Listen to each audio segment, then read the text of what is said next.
여보, 일 끝마쳤을 시간이네? 오늘도 야근해? 여보, 나 오늘도 또 야근이야. 요새 매일 야근하네. 괜찮아? 뭐가? 체력도 그렇고 회사 사정으로 바쁜 거라 어쩔 수 없긴 하지만 무리는 하지 마. 이제 가봐도 되지? 일하러 돌아가야 돼. 밥은? 오늘도 밖에서 먹을 거야. 알겠어. 이따 보자. 여보, 오늘도 야근해? 아니, 벌써 몇 개월째 야근을 하는 거야. 오히려 정시 퇴근하는 날이 더 적을 정도잖아. 그래서 뭐 그만큼 더 버니까 됐잖아. 아니, 야근 수당이 들어오지도 않았더만 뭘.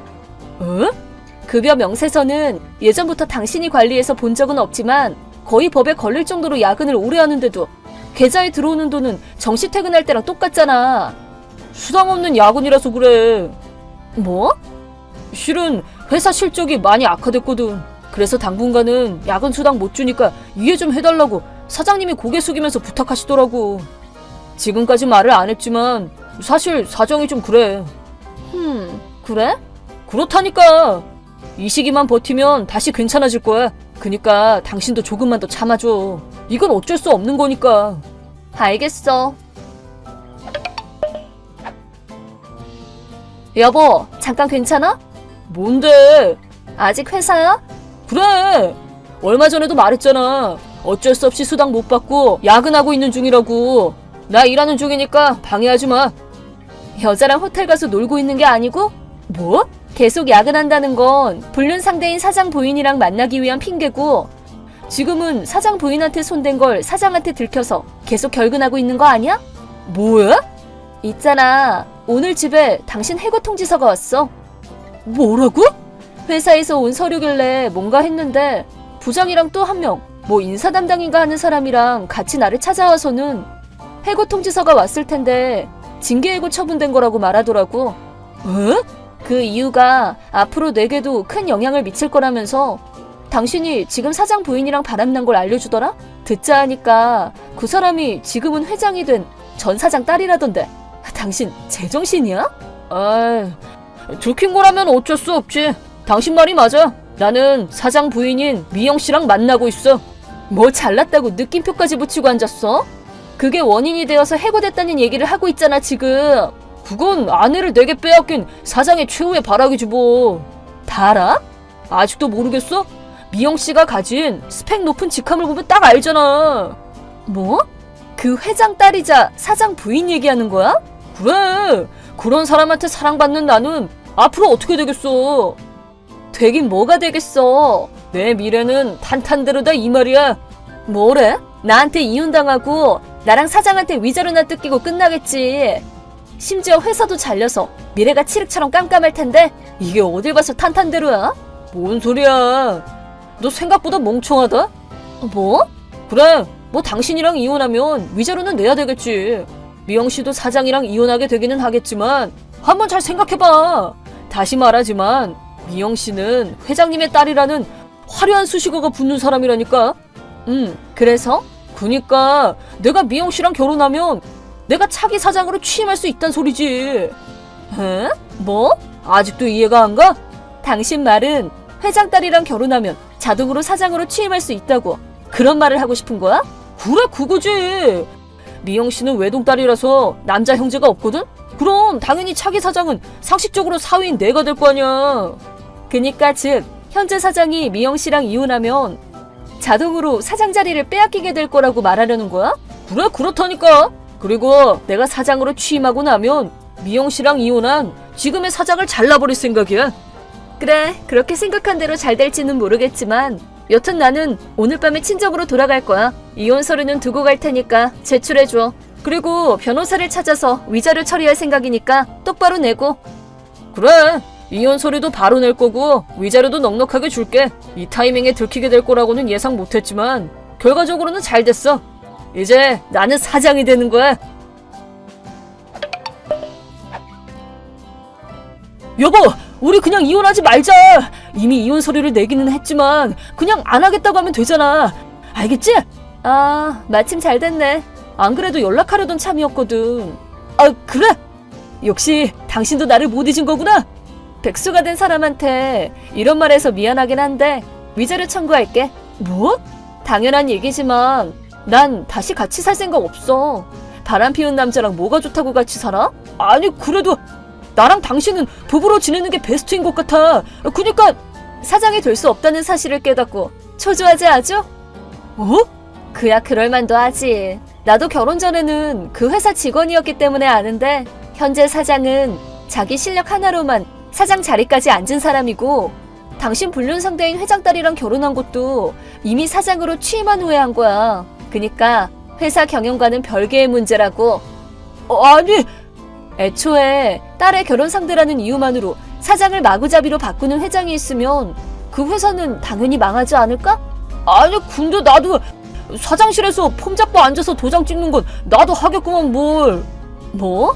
사장 하는 일이 고작 그런 일인 것 같아? 물론 나도 경영자 입장이 되어본 적이 없기 때문에 사장이 하는 업무를 설명해줄 수 있을 정도로 잘 알지는 않지만 그래도 한 조직의 가장 높은 리더인 사람이니까 사장실에서 폼 잡고 도장 찍는 게 다일 정도로 쉬운 자리가 아니라는 것만큼은 나도 알아. 그래도 나는 회장 딸에게 사랑받는 남자잖아. 말했잖아. 적어도 그 회사에서 그거랑 이건 다른 문제라니까? 실제로 사장이랑 미영씨가 이혼을 했어도 사장 교체 얘기는 일절 없었고 당신은 그냥 해고당해서 회사를 떠나는 결말만 맞이했잖아. 미영씨도 자기 부모님한테 호적파였다고 들었고 이게 현실이라는 생각은 안 드는 거야?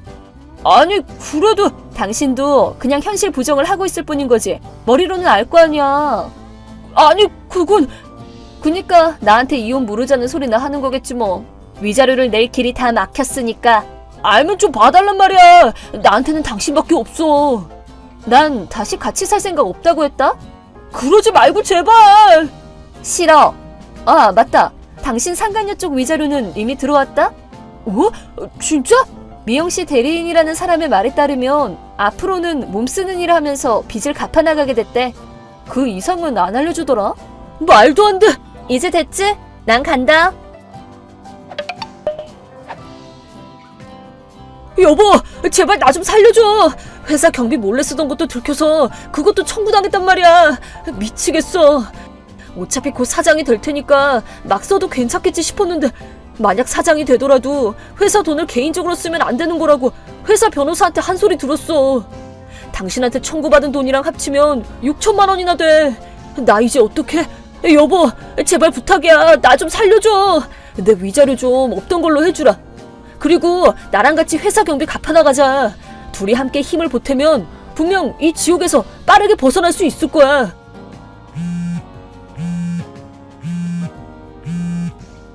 여보! 시끄러워. 어? 나는 당신이랑 엮이고 싶지 않아서 이혼한 거야. 2번 다시 연락할 생각하지 마. 아니, 여보!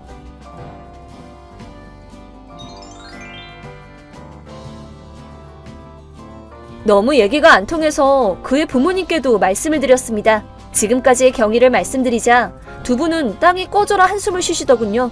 그러고는 아는 지인의 토목회사로 보내서 근성을 뜯어고침과 동시에 위자료도 반드시 갚게 하겠다고 약속해 주셨습니다.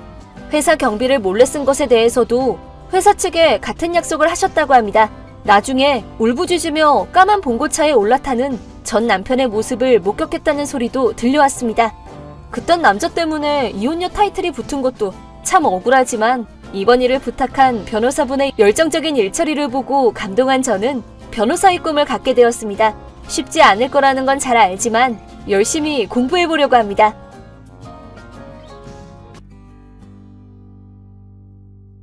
안녕하세요, 구독자 여러분. 구독과 좋아요는 채널 운영에 큰 힘이 됩니다. 세상을 살아가다 보면 많은 사람들이 본심은 그렇지 않음에도 불구하고 말이 험하게 나갈 때가 있습니다. 저 역시도 완벽하지 못한 인간인지라 살면서 많은 사람들과 말로 인해서 다투고 불화로 인해서 사이가 갈라질 때가 있었는데요. 저의 장인어른 역시도 말 한마디 잘못했다가 편안할 수 있는 노후는 물론 딸까지도 잃을 뻔한 일이 있었습니다. 다리에 장애가 있는 장인어른마저도 아내가 손절을 하려고 할 정도로 상견례에서 심각했었던 사건이 오래전에 있었는데요. 이 사건에 대해서 한번 얘기를 해보려고 해요. 민지야, 아버님 건강은 요즘 괜찮으셔? 아빠 앞으로 걸을 수 없을 거라고 그러시네. 어떡하면 좋아? 아버님이 잘못한 것도 아니잖아. 그리고 장애인 등록하면 국가에서 지원도 받을 거고 네가 많이 도와주면 아버님 생활하는 데는 큰 불편 없으실 거야. 오랫동안 목수로서 일해오면서 현장 일하는 게 최고 보람이라고 하신 분이었거든. 내가 도움드리고 싶은데 이제 현장 일도 못하게 되고 어떡하시려나 몰라. 집에서 소일거리로 나무로 이것저것 만들고는 계시는데 내가 말 걸어도 목소리 시무룩하기만 하시고 영 의욕도 없으시네. 내가 아버님 한번 뵙도록 할게. 저번에 그래도 같이 낚시도 하고 이런저런 얘기 나눴었거든. 아버님 낚시 여전히 좋아하실지 모르겠지만 같이 가서 이런저런 얘기 들으면 좋을 것 같네. 오빠가 그렇게 해주면 나도 마음이 참 편할 것 같다. 내가 얼른 대학도 졸업하고 직장도 구해야 아빠 건사할 수 있을 텐데 왜 이렇게 불행은 한 번에 찾아오는 건지 모르겠어. 엄마 돌아가신 지 얼마나 됐다고 아빠 다리까지 하나밖에 못 움직이게 됐으니까. 어떻게 다치신 건지는 얘기 안 하시고?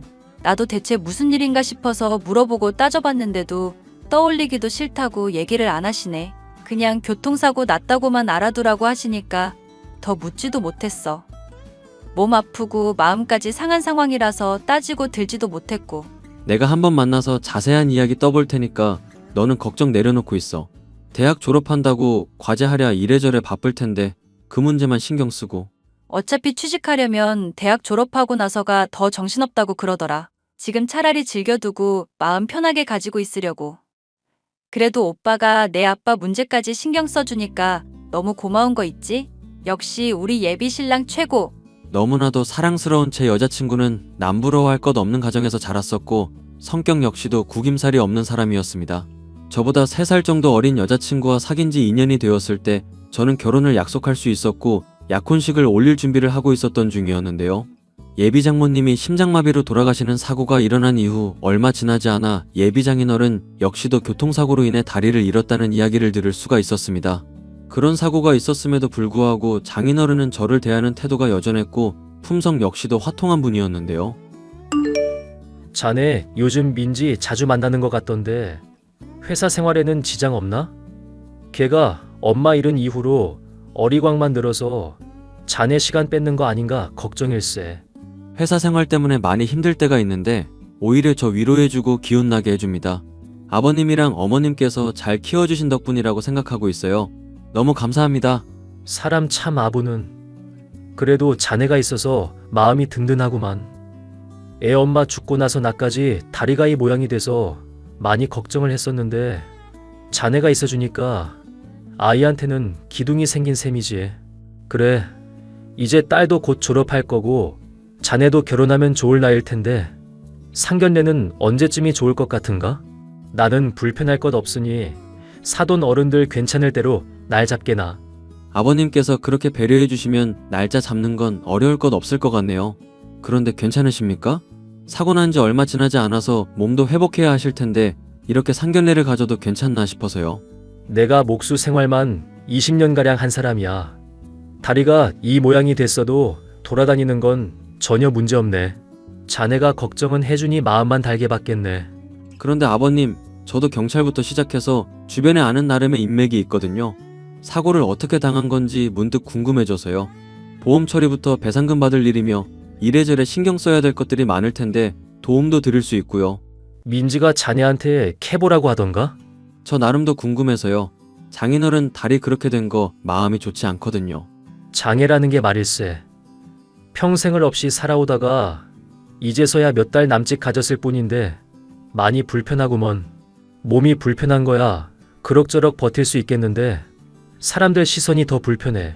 배려해주는 사람도 괜히 불편하고 동정 섞인 시선 받으면 괜히 사고당한 게 다시 떠오르기도 하고. 그런 의도는 아니었는데 불편하셨다면 죄송합니다. 이런 몸 때문에 힘들게 되는 상황이 그것만은 아닐세. 다른 사람들이 베풀어주는 호의나 마음 써주는 말에도 괜히 심사가 뒤틀린다는 거야. 자네가 안 그런 사람이라는 거 알고 있지만 내가 다리가 이렇게 되고 나서 무시하나 생각이 든 적이 한두 번이 아니거든. 제가 어떻게 아버님한테 그러겠습니까? 저는 뼛속 깊이 아버님 존경하고 있습니다. 또 군대도 특수부대 나오시고 워낙에 강골이시니까요. 자네가 아부를 좀 할 줄 아는구만. 그래, 자네 말하는 거면 인상이며 워낙 좋아서 자네에 대해서 내가 잘 모르고 있었네. 우리 딸 안목이 어련히 좋겠거니 생각하고 있었지만 자네라는 사람에 대한 신뢰가 있기 때문이었어. 그래서 말인데 자네 군대는 어디 나왔나? 네, 저는 공익이었습니다. 허리 디스크가 있어서요. 지금 자네 몸을 보면 전혀 홀이 디스크 같지가 않은데 공익이라니 믿기지가 않는구먼. 네, 제가 허리가 많이 안 좋아서 오히려 근육을 길렀거든요. 그것 때문에 헬스장 다니는 취미도 생겼고요. 남자는 자고로 말이야 군대를 다녀와야 어른이 되는 법일세. 자네가 공익 나왔다니 어쩔 수 없는 일이지만 아쉽긴 하구만. 앞으로 알아가는 동안 더 실망시켜드릴 일은 없을 것 같습니다. 아버님 마음에 들 수 있게 제가 더 노력하고 민지한테도 제가 앞으로 더 잘하려고 하겠습니다. 그래, 자네만 믿고 있겠네. 뭐? 아빠가 오빠 공익이라고 무시했다고? 그게 진짜야? 농담식으로 하신 말씀이야. 나도 별 생각 없이 받았고, 그런데 나도 내심 공익 출신이었던 것 때문에 군대 얘기 나올 때마다 스트레스 받는 편이긴 하거든. 그런 거 생각하면 아버님도 많이 화나실 것 같고 마음 상하실 것 같아. 남자로서 몸이 불편하다는 게 다른 사람들에게 괜히 위축되는 일이거든. 오빠, 지금은 허리 디스크 앓고 있는 사람 같다는 생각 전혀 안 들고 몸 좋아서 그냥 멋있기만 한걸? 당장 군대 가도 될 것 같아. 그럴까? 아버님 마음에 들 겸 다시 군대 다녀올까? 농담으로 한 말인 거 알지? 군대 가면 나 기다릴 마음 없으니까 생각 잘해. 알지. 이미 병역 의무 치른 셈이니까 걱정 안 해도 돼. 참, 아버님이 상견례 날짜 편할 대로 잡으라고 하시던데 너는 언제쯤이 좋을 것 같아? 물론 아버님은 언제든 괜찮다고 하셨지만 아버님 컨디션 괜찮을 대로 잡는 게 좋을 것 같아서. 아빠는 한 말 어디 가나면 지키는 편이라서 정말로 아무 때도 괜찮을 것 같아. 그러니까 걱정 말고 편할 대로 잡아. 상견례 날짜부터 저와의 만남에서도 줄곧 농담도 해주시고 배려를 해주시는 예비 장인이었기 때문에 저는 결혼 생활을 잘해 나가면서 장인어른과 사위의 사이도 좋을 거라고 생각했습니다. 그런데 이런 저의 생각은 상견례 자리에서부터 박살나고 말았죠. 처음에는 분위기가 좋았습니다.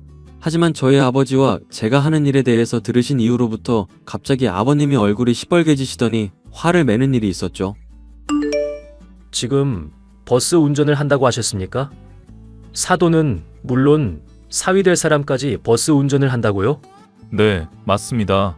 저는 군대에서 운전병도 했어서 자식도 운전병으로 가길 바랬는데 허리가 아픈 바람에 공익 간 게 좀 많이 아쉽네요. 그래도 저 닮아서 운전 실력도 좋고 제법 잘 모는 편입니다. 어디 멀리 가실 일 있으시면 얼마든지 시키세요. 지금 그게 문제가 아니지 않습니까? 버스 운전수라고? 자네 나한테 얘기해보게. 그동안 버스 운전 중인 거 왜 숨기고 있었나? 아버님이 저한테 물으신 일도 없었고 저도 말할 일이 없어서 그랬죠. 회사 다닌다고 알고 있으시길래 그러려니 하고 넘겼었고요. 실제로 버스 회사에서 운전만 하는 게 아니라 회사 업무도 보고 있습니다. 말이 그렇다는 거지. 버스 운전을 하는 버스 운전사라는 얘기 아닌가? 버스 운전사라는 것들 말이야. 교양도 없고 배우지 못해서 인생 막창인 것들이 하는 일 아닌가? 마음 같아서는 그런 직업은 싸그리 없어져야 된다고 생각하고 있네. 그런데 자네나 사돈, 아니 자네 아버지나 똑같이 버스 운전사라고? 야 정민지, 이게 대체 무슨 말도 안 되는 소리냐? 사돈, 지금 술 때문에 많이 흥분하신 것 같은데 조금 진정하시죠. 여기 냉수라도 좀 드시고 가라앉히세요. 애들 결혼식 앞두고 서로 얼굴 보는 좋은 자리에서 얼굴 붉히시면 안 좋잖아요. 저보고 이래라 저래라 하지 마십시오. 세상에 버스 운전 사람이 고작 버스 운전수 주제 귀하게 자란 우리 딸을 넘봐? 자네 제정신인가? 나는 이 결혼 절대 허락 못하니까 그런 줄 알게. 민지야, 지금 당장 나가자. 이 결혼 없던 얘기로 하자는 얘기다. 술을 많이 마셔서 그런 것인지 아니면 다른 부분에서 화가 난 것인지 급발진을 하며 상견례 자리를 박차고 나간 예비장인. 여자친구를 비롯해서 저와 가족들이 깜짝 놀라서 어찌할 줄을 몰라 하고 있었는데요. 여자친구는 저와 가족에게 미안하다고 사죄하며 고개를 꾸벅 숙인 이후 아빠를 모시고 나갔습니다. 식당에 다른 손님들이 다 쳐다볼 정도로 고래고래 소리를 지르며 흥분했던 예비장인의 얼굴이 도저히 잊혀지지가 않았었죠. 아버지 역시도 크게 분노해서 결혼을 당장 그만두라면서 제게 큰 소리를 칠 정도였습니다. 잘됐다. 네 수준에 맞지 않는 집안이랑 결혼한다고 해서 나도 기분이 많이 안 좋았어. 그런데 저쪽에서 오히려 결혼 파토 내자고 얘기를 해주니까 나도 속이 후련하구나. 아빠, 민지한테 들어보니까 무슨 일인지 모르겠지만 그날 기분 나쁜 일이 있었던 것 같다고 그랬어. 원래 아버님이 그럴 사람이 아닌데 그때는 정말 왜 그랬는지 나도 모르겠다. 사람이 하는 말이 그 사람의 인격을 결정하는 거다. 버스 운전사라고 편견 가지고 결혼까지 파토 내려는 집안이랑 네가 뭐가 아쉬워서 맺어져야 하는 거냐? 엄마도 그날 충격받아서 지금 몸져 알아누워 있는 상황이다. 민지한테 나도 사정 얘기 들어보려고 하고 있으니까 조금만 기다려줘. 그리고 아버님이 그때 왜 그랬는지 이야기는 한번 들어보려고. 이야기 더 들어볼 것도 없다. 그렇게 사람이 다리 잃고 몸이 악화됐어도 정신은 멀쩡해야 하는 거야. 사람 정신이 멀쩡해야 강한 거지. 그렇게 막말 쏟아내면서 고래고래 소리 지르고 손님들 다 쳐다볼 정도로 창피를 줄 수가 있니? 그런 집안이랑 결혼해봤자 결혼 생활 뻔하다. 민지라는 애도 우리 앞에서야 굽신거리면서 예의 바른 척하지. 본성은 그 인간 닮아 있는지도 모르잖니? 아빠, 민지랑 나랑 사귄 세월이 얼마인데 내가 걔 성격을 모르겠어? 그리고 아버님도 도중에 몇 번 자주 뵀었는데 왜 그렇게 했는지 정말 이해가 안 간다. 일단은 아빠가 무슨 말 하는지 알겠고 사정 알아내는 대로 전달해 줄게. 엄마 많이 스트레스 받은 것 같은데 아빠가 달래주면서 진정 좀 시켜봐. 민지야, 아버님 대체 왜 그렇게 발끈하신 거야? 버스 기사한테 원수진 일이 있지 않고서야 그렇게까지 화를 내시는 이유를 모르겠다. 평소에 말하시는 거 들어보면 직업으로 차별하고 그러실 분 아닌 것 같았는데 정말 놀랐다고 아빠랑 엄마가 얘기했어. 미안 오빠. 많이 놀랐지? 나도 아빠한테 무슨 일인지 물어봤는데 도통 대답을 안 하고 씩씩거리면서 술만 마시고 계셔. 답을 알면 속 시원하게 얘기라도 할 텐데 얘기를 안 하니까 나도 미칠 노릇이야. 오빠가 와서 한번 얘기를 해보면 안 될까? 내가 가면 오히려 아버님 더 화만 나실 것 같아서 걱정인데? 나 이럴 때 의지할 수 있는 거 오빠밖에 없는 거 알잖아. 아빠가 화가 나서 그렇지 평상시에 그럴 사람이 아니라는 거 오빠도 잘 알고 있지? 왜 그랬는지 이유 알기 전까지는 마음이 진정이 안 될 것 같아. 나 지금 너무 괴롭고 마음이 찢어진다. 상견례 자리에서 안 그럴 것 같은 아빠가 왜 그랬는지도 모르겠고 아버님이랑 어머님이랑 오빠한테 너무 죄송스러워서 미칠 것 같아. 민지야, 일단 너도 진정하고 심호흡하면서 마음 좀 달래고 있어. 아버님이 왜 그랬는지 우리가 당장 이유를 알아낼 수 있는 것도 아니고 이 문제를 급하게 해결해야 되는 것도 아니잖아. 결혼식이야 언제든지 날짜 잡고 올릴 수 있는 거니까 진정해. 아버님이랑 어머님이 나까지 안 좋게 보면 어떡하지? 아버님은 나에 대해 별 얘기 없으셨어? 아빠는 지금 많이 놀란 것뿐이야. 아버님이 안 그러실 거라고 생각했는데 버스 운전한다고 많이 무시하시니까 화가 나신 것 같기도 하고. 그럼 어떡해? 아버님이 버스 운전하는 거 아니라 버스 회사 사장인 거 말씀드리기라도 할까? 그거 알면 아빠도 진정하려나? 그건 모를 일이지. 일단 아버님이 왜 화가 났는지부터 이유를 들어봐야 될 것 같아. 그리고 정말 버스 운전사라고 무시하는 거라면 괴로운 일이겠지만 아버님한테 많이 실망이고. 아빠 때문에 설마 우리 결혼까지 깰 생각은 아니지? 나는 오빠가 이 세상에서 제일 소중한 사람이고 아빠도 챙기고 싶지만 우리 행복을 일방적으로 방해할 자격까진 없다고 생각해. 네 말이 맞아. 일단 아버님이랑 한번 내가 얘기해 볼게. 왜 그런지 이유를 알아야 아빠랑 엄마도 설득하고 우리 결혼까지도 수월하게 올릴 수 있을 거야. 평소에 그러지 않던 사람이 화까지 내며 직업을 무시하는 말을 하자 저 역시도 속이 부글부글 끓어올랐지만 무언가 이유가 있을 거라고 생각하게 되었습니다. 그 이유가 무엇인지를 꼭 알아내고 싶었지만 장인어른은 저의 얼굴도 제대로 보려고 하지 않더라고요.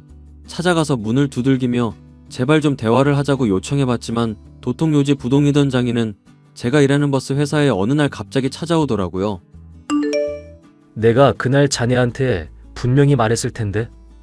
우리 딸 민지 소중하게 키웠고 자네 같은 버스 운전사한테 줄 수 없다고 분명히 말했잖아.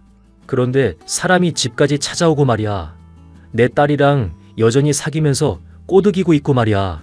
그럼 사람이 쓰나? 술 냄새가 많이 납니다. 아버님, 설마 술 마셨습니까? 내가 술을 마셨든 안 마셨든 그게 중요한가? 거렁뱅이 집안에 우리 딸 보내봤자 고생만 할 게 틀림없잖아. 그지 같은 집안에 보내서 고생할 게 뻔한 우리 딸 걱정돼서라도 자네랑은 결혼 절대 못 시키겠네. 당장 우리 딸이랑 헤어져. 헤어지라면 헤어지겠습니다. 그러면 누가 더 후회할지는 뻔한 일이겠지만요. 우리 딸 졸업 앞두고 있고 좋은 회사 취직할 미래가 뻔히 보장된 애야. 인상도 좋아서 취직은 물론 상견례까지 프리패스할 애라고. 그런데 자네의 미래는 뭔가?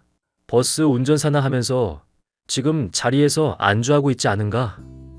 헬스 다니고 운동할 시간에 스펙을 쌓아서 좋은 회사 취직할 생각을 해야지. 네, 그러니까 헤어지겠다고 말하지 않았습니까? 여기 우리 아빠 회사인데 당장 헤어질게요. 뭐? 그게 무슨 소린가? 이 큰 버스 회사가 자네 아빠 거라고? 분명 버스 운전한다고 하지 않았나? 버스 운전도 사람이 없거나 급하거나 심심하면 할 수 있는 일이죠. 사장은 차 몰지 말라는 법 있습니까? 나는 민지한테 그런 이야기 못 들었는데 그게 정말인가? 민지도 아버님이 조건 보고 사위 선택하는 사람 아닌 거 알고 있으니까 이야기 안 한 겁니다. 그런데 민지도 그렇고 저도 그렇고 아버님이란 사람을 영 잘못 봤었네요. 조건 때문에 결혼 반대하고 딸이 진정으로 좋아하는 사람 막아선 아버님이란 사람도 영 실망스럽고요. 닥쳐. 닥치라고. 제 아빠, 아니 아버지가 말하더라고요. 사람이 몸이 건강하지 않을 수 있지만 마음은 건강해야 한다고요. 아무래도 아버님 마음은 건강하지 않은 것 같습니다. 몸 따라 마음가짐 않도록 하셔야죠. 닥쳐. 네가 뭘 안다고 함부로 짓거리는 거야? 니까짓 게 돈 좀 번다고 이 정훈애를 무시해? 고작해야 공익 출신인 이놈이 몸 불편하다고 나를 조롱하는 거냐고. 조용히 하십시오. 술을 마셨으면 일찍 집에 들어가 쉬시고요. 이 회사에 불을 질러봐야 그 꼿꼿한 모가지가 꺾이겠구나. 내가 어떻게 하나 두고 보거라. 지금 뭐 하시는 겁니까? 당장 그만두세요. 주머니에서 라이터를 꺼내 들고는 버스에 불을 지르겠다고 난동을 피워대는 여자친구의 아빠 때문에 저는 크게 놀랄 수밖에 없었습니다. 결국 경찰에 신고를 하게 되었고 소동이 잠잠해진 뒤에 저는 여자친구와 이 문제를 놓고 이야기하기로 했습니다. 제 아빠가 버스 회사를 운영하는 사장이라는 것을 알고 있음에도 불구하고 여전히 결혼을 반대하는 예비 장인의 마음이 도무지 이해가 가지 않았죠. 돈 때문에 결혼을 반대하는 거라면 굳이 이렇게까지 반대를 하나 의아할 정도였습니다. 아빠가 대체 왜 이러는지 나도 울면서 호소해보고 얘기를 해봤는데 소용이 없더라. 오빠한테 준 상처 생각하면 내가 함부로 결혼 얘기도 할 수 없을 것 같아. 오빠 말대로 우리가 헤어지는 게 맞는 것 같고. 나도 홧김에 아버님한테 그렇게 소리친 것일 뿐이고 결혼하고 싶은 마음은 여전히 변함없어. 민지 너만 괜찮으면 우리 결혼식 올리자. 아빠랑 엄마는 내가 어떻게든 설득할게. 정말 괜찮겠어? 아버님도 어머님도 나한테 많이 실망하셨을 거고 이 결혼에 대해서 회의적이실 것 같아. 오빠가 무엇보다 나한테 실망했을까봐 나 겁나. 우리가 행복한 모습 보여주면 아버님도 언젠가는 마음 돌리실 거라고 생각해. 그리고 아버님이 뭐 때문에 이러는지 나는 잘 모르겠지만 뭔가 이유가 있지 않을까 그런 생각도 들었어. 그렇지 않고서야 술까지 마시면서 버스에 불 지르겠다고 난동을 부리실 필요가 있을까 싶기도 하고. 아빠가 어떤 문제를 갖고 있는지 모르겠지만 얘기를 안 해주니까 나도 아빠한테 이제는 마음 안 쓰고 싶어. 오빠랑 결혼하고 행복하게 살고 싶은 게 내 꿈이자 유일한 목표야. 정말 괜찮겠어? 너야말로 아버님이랑 완전히 결별하게 되고 연 끊는 생활해야 될지도 모를 텐데. 몸 불편하신 거 생각하면 너 마음 많이 힘들 것 같아서 걱정돼서 그래. 그렇다고 오빠와의 관계를 포기하고 싶은 마음은 없어. 오빠가 나 붙잡아줬고 용기 내게 해줬듯이 나도 오빠 기댈 수 있는 기둥이 되려고 노력할게. 아버님이랑 어머님 마음에 들 수 있도록 좋은 며느리 될게. 결국 저와 여자친구는 부모님의 반대가 있기는 했었지만 결혼식을 올릴 수 있게 되었고 몇 년이 지나기도 전에 아이 역시도 가질 수가 있었습니다. 그 과정에서 장인어른은 여전히 저와 아내에게 아무런 이야기를 해오지도 않았고 뭔가 상처가 있을 거라고 짐작만 하고 있을 뿐이었는데요. 건강이 악화된 아버지를 대신하여 버스 회사의 사장 자리를 제가 물려받게 될 때쯤이었습니다. 결혼한 지 5년 정도 지난 시점에서야 장인어른이 왜 상견례 자리에서 난동을 피웠는지에 대해 진실을 말씀하셨죠. 다리를 절룩거리며 제 사무실에 찾아오신 장인의 얼굴은 전에 없이 수척하고 괴로워 보였습니다. 자네, 손주 사진 최근에 보내준 거 잘 확인했네. 아이가 아주 잘 컸더구먼. 경황이 없어서 자네에게 답장도 못하고 내가 미안하네. 아닙니다. 최근까지 술 많이 드신 것 같은데 몸은 좀 어떠신가요? 알코올 중독 때문에 간이 많이 악화되고 이대로 가다간 죽을 수도 있다는 이야기를 듣게 됐어. 그래서 술 끊고 운동도 하면서 조금씩 정신 차리고 있네. 다행입니다. 장인어른. 이 상황에서도 나한테 장인이라고 불러주는 건가? 자네라는 사람은 정말 속이 없는 건지 깊은 건지 모르겠구먼. 뭔가 이렇게까지 괴로워하시면서 결혼 반대한다는 이유가 있지 않을까 그날로부터 계속 생각을 해봤거든요. 평상시에 저를 대해 오셨던 장인어른이란 사람의 인격을 떠올려 보면 돈 때문에 그런 거는 아닌 것 같다 생각했습니다. 실제로도 아빠가 버스 회사 운영한다고 말씀드렸을 때 전혀 흔들리지 않으셨고요. 사실대로 이야기하자면 나는 몫으로서의 인생에 많은 자부심을 갖고 있었어. 그런데 갑자기 사고를 당하고 나니 인생이 허망하게 느껴지고 이대로 차라리 죽는 게 낫지 않은가 그런 생각도 들더구먼. 교통사고 당한 것 때문에 많이 힘드셨을 것 같습니다. 그 고통은 제가 조금이라도 이해할 수 없을 것 같고요. 그러니까 더더욱 말씀을 해주시길 바라는 마음이고요. 사고당했던 날 버스를 타고 가고 있었네. 그런데 버스 기사가 잠깐 화장실에 다녀오겠다고 말하고 샛길에 세워두지 않겠나? 나 말고 탄 사람도 없길래 그런가 보다 하고 있었지. 그런데 일이 안 좋게 터지려면 그렇게 풀릴 수도 있구나 싶더구먼. 갑자기 화물 트럭이 와서 버스 옆구리를 친 거지 뭔가? 세상에 그런 일이 있으셨군요. 저는 아내나 상상도 못하고 있던 일이었습니다. 물론 머리로야 자네나 사돈 양반이나 전혀 잘못 없다는 걸 알고야 있지. 그런데 트럭이며 버스며 그날 사고에 얽혀 있다 보니 이건 아니다.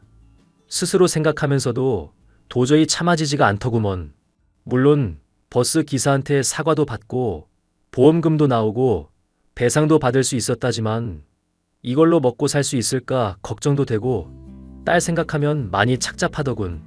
그런 와중에 자네나 사돈 양반이나 버스를 몬다는 이야기까지 들었고 그것도 모자라 돈이 있다고 하니 내가 마음에도 없는 말들을 뱉으면서 상처를 줬어. 그런 자신이 한심하고 민망해서 몇 년 동안 술만 마시면서 사과할 기회도 놓치고 있었고. 장인어른은 아빠와 저에게 화를 내며 결혼을 반대했었던 이유에 대해서 진실을 털어놓으셨습니다. 버스 운전을 하기 때문에 결혼을 반대했던 것이 아니었고 돈을 못 벌기 때문에 귀한 딸을 못 준다고 했던 것이 아니었죠. 본인이 장애를 얻었던 사고와 관련이 있었기 때문에 스스로는 잘못되었다고 생각하면서도 고집을 부리고 말도 안 되는 반대를 했었던 것이었습니다. 그날의 잘못에 대해서 장인어른은 진심 어린 사과를 했고 저는 물론 아내와 가족에게도 이 진실을 털어놓더군요. 모든 사건의 진실을 들은 아빠는 그제서야 속이 후련하다면서 장인어른한테 앞으로 이 빚은 꼴보기 싫은 버스 운전사들이 자주 얼굴 비치는 걸로 톡톡히 받아내겠다면서 너털웃음을 터뜨리셨습니다. 장인어른은 그런 아빠의 장난기 어린 질책을 민망해 하시면서도 감사히 여겼고요.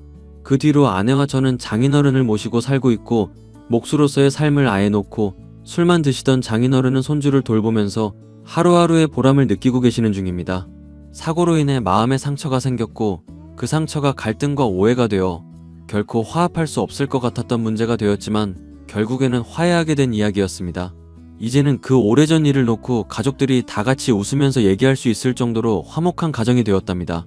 사연 끝까지 들어주셔서 너무나 감사합니다. 안녕하세요, 구독자 여러분.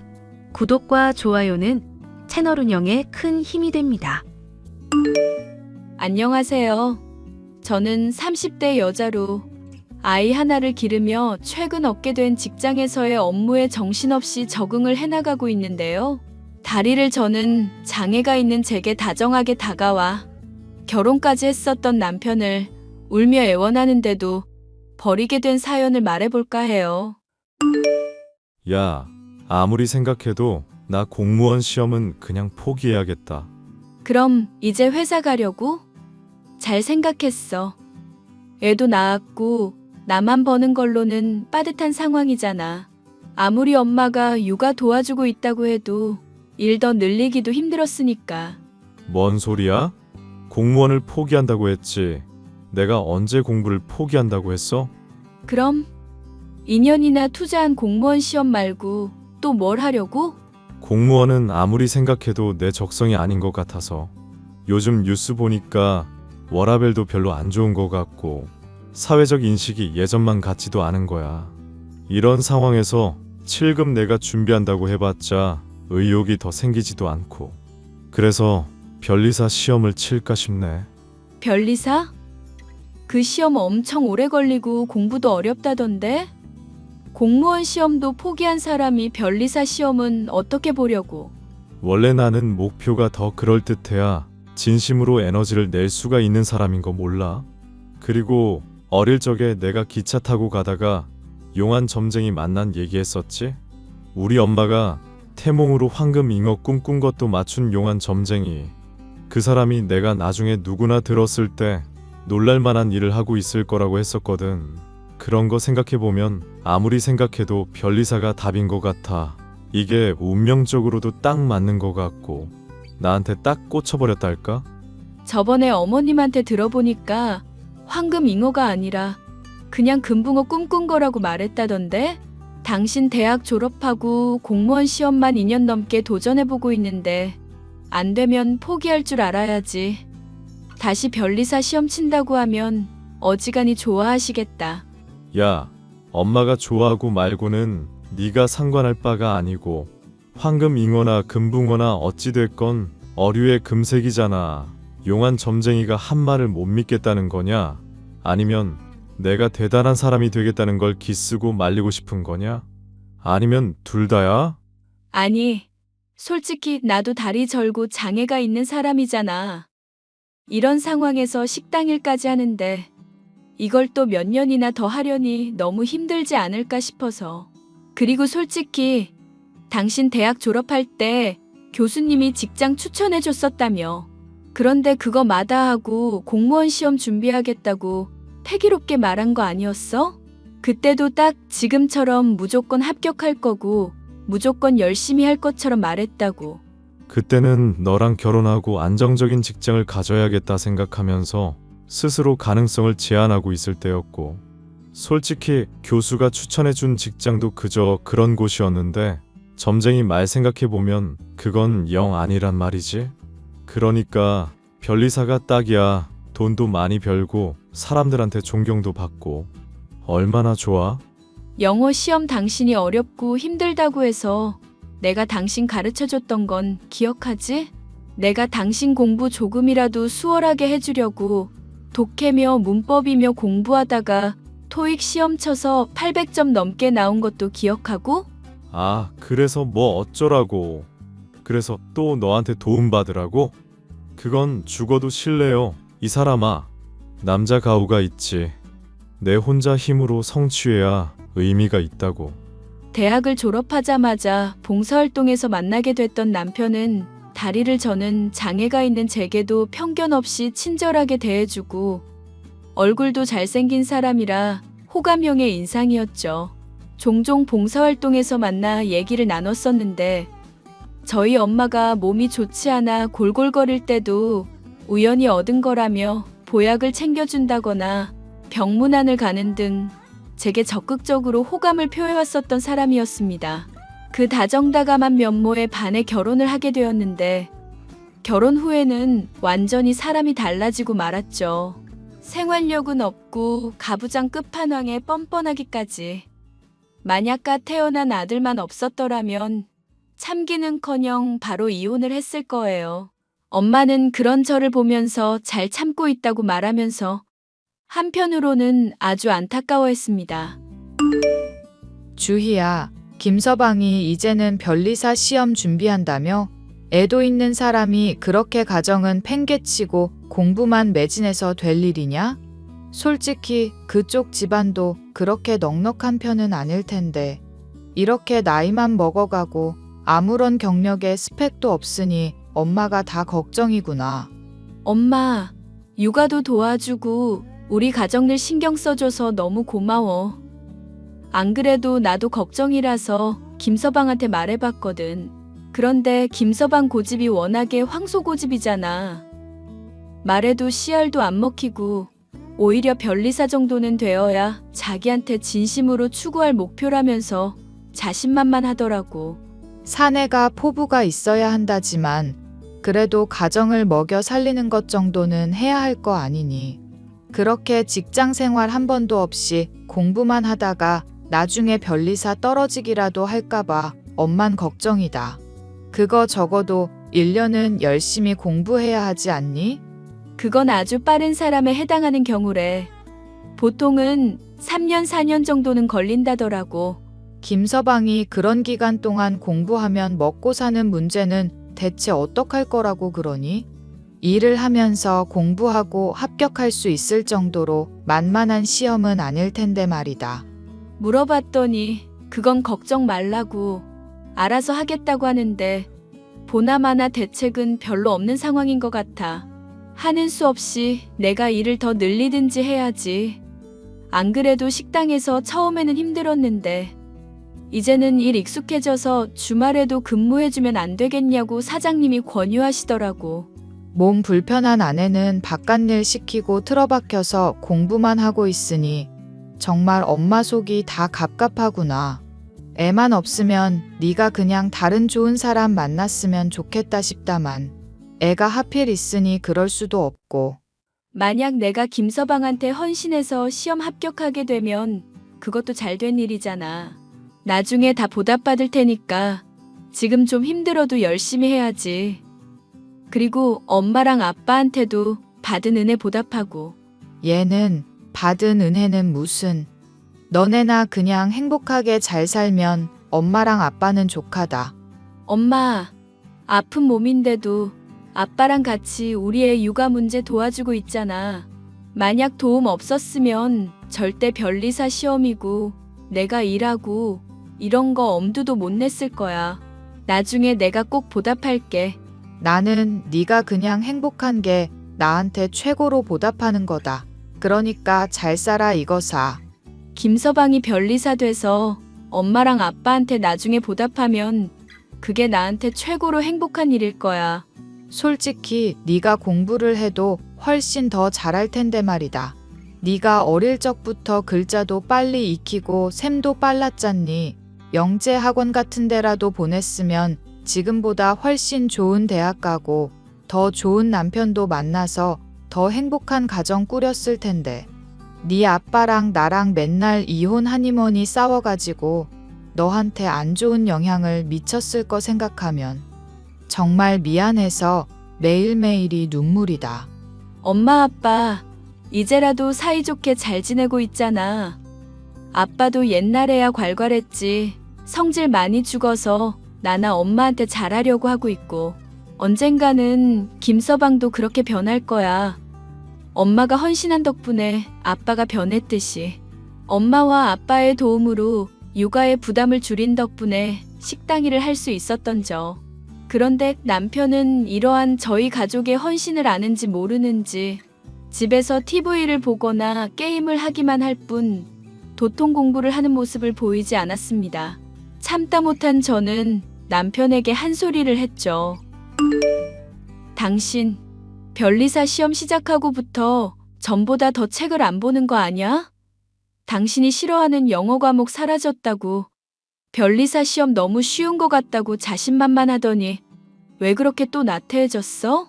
나태해진 게 아니라 지금 본격적인 마라톤을 달리기 전에 예열을 하면서 몸을 풀어주는 과정이라고. 워밍업 몰라? 그런 거 없이 무작정 달렸다가 부상 입고 탈락해버리는 것보다는 지체되더라도 확실하게 준비하고 가는 게 좋지 않나? 확실한 준비라는 게 하루 종일 집에서 드라마 보고 예능 프로 보면서 낄낄거리는 거야? 영상 보고 게임할 시간 다 합치면 수험서 1회도까지도 했겠다. 당신 정말 무슨 생각으로 이래? 아, 진짜 짜증나게 하네. 밖에서 공부하고 있잖아. 집에서는 쉬는 공간, 밖에서는 공부하는 공간으로 분리를 해주는 거라고. 그게 효율이 훨씬 좋다고 하던 거 어떤 교수가 말하는 거 봤다고. 밖에 돌아다니면서 공부를 하고는 있고 독서실이며 카페며 스터디 카페며 알아보고만 있다 뿐이지 공부하러 나가고 있기는 해? 나 당신이 친구 만나러 간다고 한 거 말고는 공부하러 밖에 나가는 꼴을 전혀 못 봤는데? 꼴? 이게 진짜 말투 사람 화나게 만드네. 원래 전쟁 출전하는 사람들은 훈련소에서 훈련하는 기간을 거치는 거야. 미리 변리사 시험 관련 정보도 알아보고 공부 과정에서 부딪히게 될 사소한 장애물들 미리 파악해 두는 거 몰라? 자꾸 짜증나게 하면 더 막 나가는 수가 있으니까 닥쳐. 조만간 변리사 시험 있는데 보나마나 떨어지겠구먼. 재수 없는 소리 하지 마. 그리고 운세 보니까 나한테 불길한 색깔이 빨간색이라 그러더라고. 고춧가루 들어간 음식은 당분간 만들지 말고. 알겠어? 당신 아침마다 얼큰한 국 먹어야 시작이 산뜻하다고 하는 사람이잖아. 그러니까 청양고추로 얼큰한 국을 만들면 되지? 똑똑한 척은 다 하더니 뭐 이런 기본적인 것도 가르쳐 줘야 해? 진짜 갑갑하다. 갑갑해. 주변에서 많은 도움을 주고 있음에도 나태의 끝판왕 같은 모습을 보이던 남편. 수험서만 이 종류, 저 종류 비싼 돈 들여 잔뜩 사놓고 결국 한 페이지도 제대로 보지 않는가 싶더니 당연하게도 시험은 탈락하고 말았죠. 남편은 그때부터 위기감을 느낀 것인지 스터디 카페를 1년치 끊어둬야겠다는 둥 뒤늦게서야 부랴부랴 바빠 보이기 시작했습니다. 지켜보고 있던 저로서는 속이 터져 참견을 안 하려야 안 할 수가 없었죠. 이제 와서 스터디 카페 싼 곳을 알아보겠다면서 또 하루 종일 스터디 카페 검색이야? 게임하고 TV 볼 시간에 그거 미리 했었으면 됐잖아. 원래 닥칠 때 해야 제일 효율이 좋은 법이야. 그런 기본적인 것도 몰라? 그러면 공부도 좀 미리미리 하지 그랬어? 시험 기간 다 다가왔는데 아무것도 안 하고 태평하더니 이제 와서 이게 뭐냐고. 원래 변리사 시험 평균 3년으로 잡고 있는 건 몰라? 나야 뭐 첫 도전이었고 시험 치르기까지 기간도 얼마 없을 때 시작한 거잖아. 그거 생각하면 뭐 나쁘지 않다고 생각하는데 이제부터 본격적으로 하면 2년 내로 합격하는 셈이니까 오히려 좋지. 늘 자신만만하다가 뒤늦게 발등에 불 떨어지고서야 부랴부랴 움직이는 게 당신이란 사람이잖아. 스터디 카페니 뭐니 하면서 독학만 하려고 하지 말고 인강도 구매하는 건 어떨까? 인강은 무슨. 나한테는 나만의 리듬이 있어. 괜히 남들이 이래라 저래라 하는 걸로 들어봤자 머릿속만 꼬이고 오히려 공부 안 된다니까. 그 돈 아껴서 차라리 책을 더 사고 스터디 카페를 더 길게 끊고 말지. 그럼 내가 공부 시작해서 당신 좀 도와줄게. 하다가 막히는 부분 있을 때마다 혼자서 끙끙거리는 건 한계 있잖아. 응? 나는 인강 결제해서 볼 테니까 당신이 머리 골치 아프게 된다 싶은 부분 내가 미리 확인하고 공부해서 당신 친절하게 잘 알려줄게. 영어 공부도 내가 그렇게 하니까 당신 많이 도움받았잖아. 네가 가르쳐줘서 뭘 도움을 받아? 지 공부 실력 늘었다는 거 자랑질만 했지. 실질적으로 뭘 도움을 줬는데. 그리고 공무원 시험이랑은 다르게 변리사 시험은 암기력에 이해력도 따라줘야 하는 거거든. 지금 내 이해력이 부족하다는 거야? 빨간 거 안 들어가게 얼큰한 국 요리 해달라니까 청양고추 못 떠올렸던 게 너야. 그것만 봐도 이해력은 물론 지능까지도 떨어진다고 할 수 있지. 괜히 우습게 보고 내상 입지 말고 그냥 주부 일이며 식당 일이나 열심히 해. 그렇게 하는 게 내조지. 되지도 않는 공부한다고 깝죽대는 게 내조가 아니야. 당신 말 다 했어? 나도 어릴 때 똑똑하다는 얘기 제법 듣고 산 사람이야. 네가? 이야, 우리 아내가 이제는 개그를 다 하네? 지금 그 말로 1년치 웃겼으니까 앞으로는 개그 치지 말고 우스운 인간 취급해주기 전에 그냥 조용히 하라는 거나 해. 사람마다 깜냥이라는 게 정해져 있는 거야. 모르고 나대면 다치니까 좀 닥치고 인내하고 얌전히 내조나 하라고. 그럼 내가 너랑 장모, 장인한테 어련히 돌려주지 않겠냐? 그러다가 떨어지면 어떡하려고? 내가 떨어져도 가정 하나 돌보는 거 못할 인물이야? 얼굴 잘생겼지, 똑똑하지, 패기 넘치지. 뭐 하나 부족한 거 없는 게 나란 사람이라고. 그러니까 그냥 믿고 좀 닥치고 있어. 남편은 자신을 믿고 가만히 지켜보라며 큰 소리를 쳐댔지만 결국 다음번에 시험 역시도 또 떨어지고 말았습니다. 평균 기간이 3에서 4년이니까 아직은 한참 여유롭고 자신의 계산 범위 아니라면서 여전히 큰 소리를 치고 있는데 정말 정이 떨어지더군요. 저는 남편의 그런 모습에 실망하기도 하고 제 나름대로는 오기가 생겨서 잠자는 시간도 쪼개가며 변리사 시험을 공부하고 있었죠. 고된 식당일을 하는 가운데에 공부는 오히려 제게 즐거운 것이었고 낙이기도 했습니다. 공부를 통해서 남편에게 도움을 주고 변리사 시험에 합격하게 된다면 고된 현실도 크게 바뀔 것이라는 희망을 가질 수 있었기 때문인데요. 나날이 쪼들리게 되는 돈이 유일한 걱정거리였지만 어느 날 엄마에게서 우연히 돈 문제가 해결이 될지도 모른다는 이야기를 듣게 되었죠. 김서방 말이다. 나는 참 대책 없는 사람이다 싶었는데 의외로 도와주려는 사람들이 많은 모양인가 싶더구나. 믿는 구석이 있어서 그렇게 속 편하게 공부를 했던 건가 싶기도 하고. 도움을 주는 사람들이 많다니 그게 무슨 말이야? 얼마 전에 엄마가 왜 시골에서 사과 농사하는 영숙이 아줌마랑 디저트 먹으러 카페 간 일이 있었잖니. 티라미수인가 뭐 피라미드인가 하는 디저트 먹으려고 하는데 이게 어딘가 되게 낯익은 얼굴이 보이는구나 싶더구나. 알고 보니까 그게 김서방이지 뭐니. 김서방이 카페에 있었다고? 음악 소리 시끄럽다고 카페는 잘 안 가는 사람인데. 뭐 어쨌거나. 그래서? 아는 척은 하디? 아니, 처음에는 나랑 분명히 눈 마주쳤는데 시선을 돌리더구나.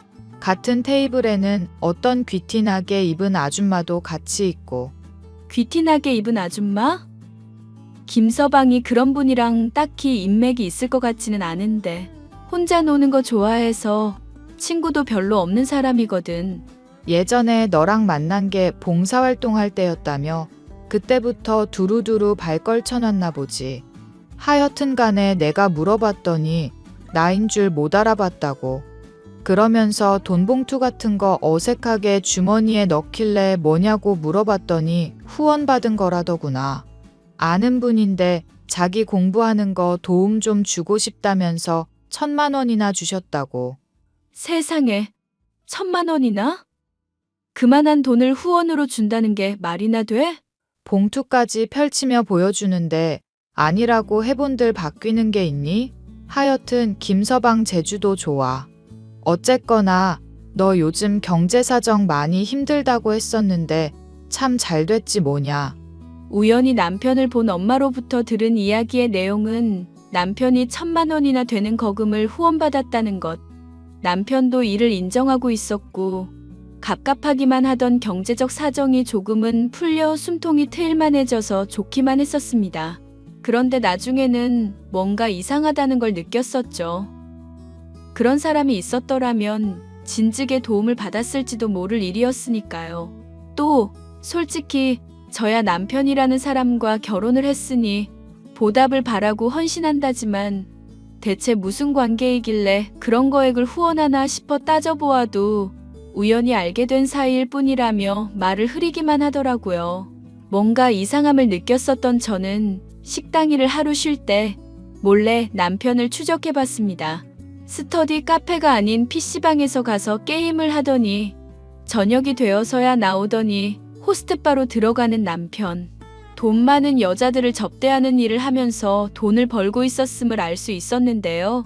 처음에는 이렇게 해서라도 수험 생활에 필요한 돈을 장만하나 싶었으나 아무리 생각해도 예감이 이상하여 남편의 핸드폰을 몰래 확인했죠.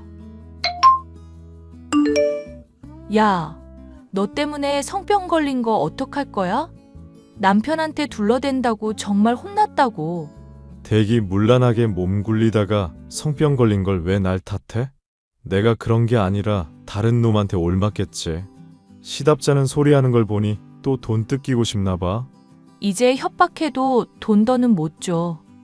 나도 참는 데에 한계가 있다고. 그럼 뭐 어쩌시게? 잘 나가는 사업가 양반 남편으로 둔 분이 나이도 한참 어린 놈이랑 놀아놨다. 대학 교수로 일하는 아들도 큰 충격을 받으실 테고. 어이쿠, 나라면 그렇게 절대 못할 텐데. 돈을 그만큼 처먹었으면 만족할 줄을 알아야지. 넌 대체 무슨 생각이니? 내가 아직도 배가 고파서 그래, 아줌마.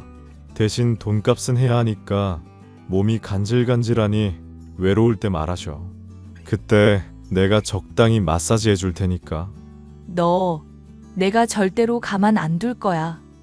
앞으로 또 협박질하기만 해봐. 오우, 그러면 어떻게 할 건데? 내가 또 궁금한 건 못 참거든. 댁 남편이랑 아들이 어떻게 나올지 궁금해서라도 한 번 더 들이대 볼까 싶다. 야, 이 미친놈아. 이제 그만하라고. 나도 정말 죽을 것 같으니까 제발 좀.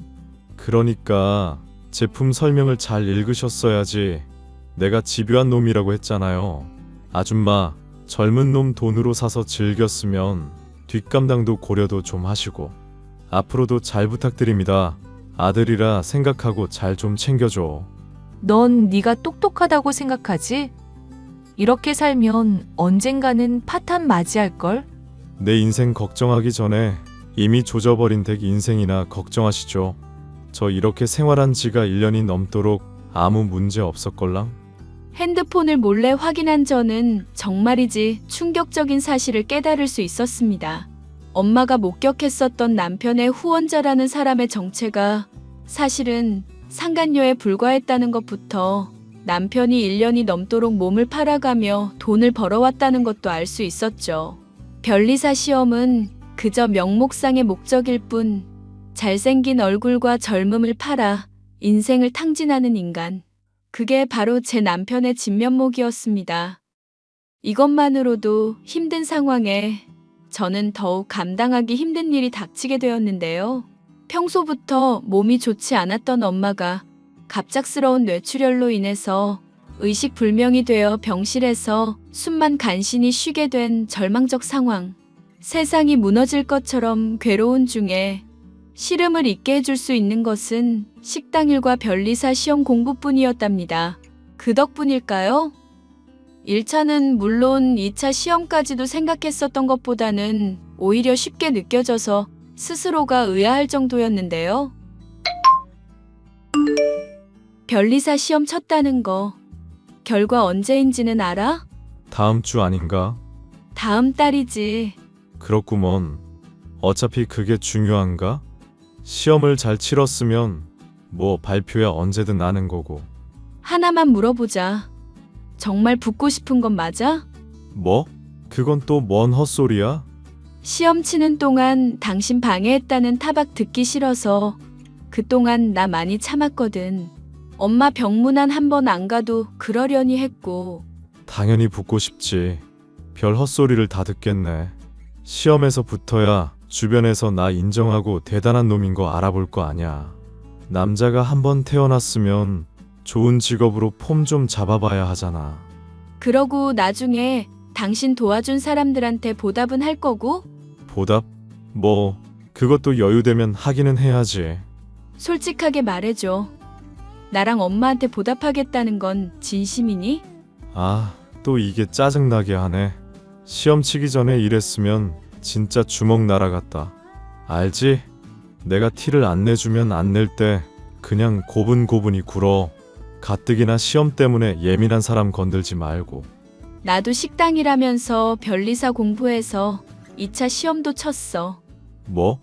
1차를 통과했다고? 찍기가 제법 잘 통했나 보네. 그렇게 생각이 되면 그게 당신 수준인 거겠지. 하여튼 이번 결과 보고 나보다 시험 성적 낮으면 당신은 그냥 때려치워. 설마 하니 식당일에 집안일까지 하며 공부한 나보다 허접하진 않겠지? 당신 똑똑하다고 자부하는 사람이잖아. 지랄을 한다. 그래, 너 따위한테 지면 당연히 때려치워야지. 덤으로 네 엄마 병간 후 내가 평생 동안 할게. 됐냐? 말로는 뭔들 못해. 야, 너 그냥 꺼져라. 장애 있는 년 걷어줬더니 사사건건 남편 속만 긁네. 넌 이 미친년아. 내가 합격하면 바로 팽해버릴 줄 알고 있어. 무릎 꿇고 울며 손발 닳도록 빌면 그나마 내가 고려는 해볼 텐데. 하여튼 넌 이제 곧 지금처럼 나댄 거 후회하게 될 거다. 그렇게만 알고 있어. 자신이 시험에서 결과가 저보다 좋지 않으면 평생 엄마의 병간호를 하겠다던 남편. 하지만 그 약속은 지켜질 수가 없었습니다. 의식불명이던 엄마가 갑작스레 숨을 거두고 병실에서 죽음을 맞이했기 때문이었는데요. 다리를 저는 딸을 낳았다는 이유로 평생 제게 죄책감을 가지고 있던 엄마. 못난 딸의 육아까지 대신해가며 고생만 하다 돌아가신 엄마의 식은 몸을 보니 주체할 수 없이 눈물이 나더군요. 그런 저를 위로해주고 붙잡아준 아빠 덕분에 장례식은 무사히 치를 수 있었고 정신이 나갈 것 같은 슬픔도 차츰 가라앉게 되었습니다.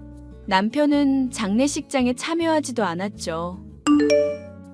야, 장례식은 잘 치렀냐? 이제 와서 그게 궁금해? 참여해서 보지 그랬어. 내가 정말 궁금해서 물은 거겠냐? 그럼? 그럼 같은 소리 하고 있네. 야, 이 정신 나간 년아. 나 변리사 시험 발표가 이번 주인 거 알고 있지? 근데 네 엄마 되졌다고 재수없게 장례식을 가고 있어? 부정한 기운 침범해서 합격에까지 영향받으면 어쩌려고 그래? 발표 날짜도 모르고 있다가 어차피 치렀으니까 상관없다고 할 때는 언제고? 그거야 그때 얘기고. 하여튼 넌 발표까지 집 들어올 생각 마라. 재수가 없으려니까. 발표까지는 너무 짧다. 앞으로 평생 안 들어갈게. 뭐? 평생? 이게 진짜 돌았나? 당신이 합격하건 말건 나는 당신이라는 인간이랑 더 살고 싶지가 않아서 그냥 깔끔하게 갈라서든지 하자. 재산 반씩 나누고. 솔직히 내가 번 돈이 더 많은 상황이지만 당신이 요즘 후원금 받은 덕분에 얼추 지금 이혼해서 나누면 균형은 맞겠다 싶거든. 개소리하지 말고. 내 돈이 왜 네 돈인데? 그래, 그게 당신이란 인간의 본질이지. 하려는 말 잘 알았으니까 더 짓거리지 마. 당신 얘기 듣는 것도 이젠 힘들다. 지랄을 하세요. 아주 지랄을. 다리 저는 장애인은 년이 나랑 이혼하면 인생이 아주 편해질 줄 아냐? 인생은 드라마가 아냐. 이년아. 현실이라고 현실. 하긴 계집들은 죄다 하나같이 골이 비어가지고 남편 하나 잘 만나면 된다 생각하고 인생 막 사는 것들 많지. 그런 년들 말로 똑같이 밟고 싶지 않음. 지금이라도 용서 빌어. 너나 잘하세요, 미친놈아. 우리 엄마랑 나한테 기생충처럼 들러붙어 있던 버러지 놈이 변리사 시험은 치기라도 했는지 모르겠다. 그래, 아주 이혼해달라고 고사를 지내는구나. 원하는 대로 해줄게. 변리사 시험 발표 이후에 누가 후회하나 보자. 제게 후회하지 말라면서 으름장을 놓던 남편은 역시나 시험에 떨어지고 말았습니다. 본인이야 공부를 열심히 했다고 생각할지 모를 일이었으나 제가 보기에는 놀러 다니기만 하고 공부는 나 몰라라에 호스트로도 일하고 있었으니 합격을 하는 게 오히려 더 이상한 일이었죠. 그런데 그보다 더 이상한 일은 바로 저의 변리사 시험 합격이었습니다. 남편은 뒤늦게 이 사실을 알게 되고 제게 구차한 모습으로 빌기 시작했습니다. 여보, 내가 잘못했어. 내가 정말 뭐에 씌었던 것 같아. 어디서 개가 짖나. 인간 말소리가 아니라 개소리가 자꾸 들리네. 당신이 나한테 화난 거 나도 잘 알고 있어. 충분히 화날만 하다는 것도 알고 있고. 그런데 장모님 장례식 불참했었던 건 당신한테 서운한 마음이 있어서 그랬던 거야. 또 시험 합격을 해야 당신한테 내가 받은 것들 보답할 수 있으니까. 그거 염두에 두고 있느라 많이 부담이 되고 예민했었던 거고. 이해해 줄 수 있지? 거짓말하지 마. 너는 변리사 되고 싶은 마음도 없는 놈이었잖아. 솔직히 너 1차도 간당간당하게 통과했지? 변리사 언젠가는 될 거란 가능성에만 취해 있었을 뿐 진심으로 공부한 적은 있었니? 나야 늘 진심이지. 당신한테 진실된 사람 그 자체라고. 그런 놈이 몸 팔아서 돈 벌고 상간녀 협박으로 돈이나 뜯고 있어? 그건 당신이 알면 마음 아플까봐 그런 거야. 당신 경제적 사정 힘들까봐 내 나름대로 돈 벌어서 충당하려고 그랬던 거라고. 대체 어떻게 알았던 건지는 모르겠지만 내가 다 설명할 수 있어. 호스트로 1년 넘게 일해왔었던 것 같은데 그동안 나랑 엄마가 주머니 사정 안 좋다고 말할 때 돈 보탠 적이 있긴 했니? 다 게임하는 데 쓰고 유흥비로 탕진만 했겠지. 됐고 이제 너 같은 허접 쓰레기랑 더 얘기를 섞고 싶지가 않네? 여보, 정말 이러면 안 돼. 나 사실 협박죄로 고소까지 당한 마당이야. 까딱하다간 범죄자 돼서 앞으로 시험 못 치게 될지도 모른다고. 이러지 마. 우리 힘들 때 늘 함께였잖아. 응? 말을 똑바로 하자. 당신이랑 함께여서 내가 늘 힘들었던 거야. 그럼 우리 애라도 나한테 줘. 양육비 한 달에 200만 원씩만 주면 내가 책임지고 나만큼 똑똑하고 훌륭한 사람으로 기를게. 이 정도는 들어줄 수 있지? 더 상대해봤자 개소리뿐이니까 차단할게. 여보, 나 정말 절망적인 상황이라고. 살려줘. 여보. 결혼 전에는 다정하다, 결혼 후에는 제 헌신에 대한 고마움의 마음도 없이 제게 고생만을 준 남편. 그런 남편은 협박죄로 징역을 선고받아 범죄자 딱지까지 생기게 되었으니 점쟁이의 예언대로 남들이 놀랄만한 일을 하고 있기는 한 상황이네요. 저는 세상에는 아무리 헌신을 해도 돌아오지 못할 사랑이 있다는 걸 엄마의 죽음 이후에야 깨닫게 되었답니다. 그게 많이 후회스럽기는 하지만 이미 지나간 시간에 매어있기보다는 저의 행복을 진심으로 바랄 엄마를 위해 더 자주 웃으려고요. 아이를 기르며 별리사 일을 해나가는 것이 쉽진 않겠지만 앞으로 만날 좋은 인연들과 더 즐거울 인생을 기대해 보려고요. 사연 들으시는 분들의 많은 격려와 응원 부탁드릴게요. 감사합니다.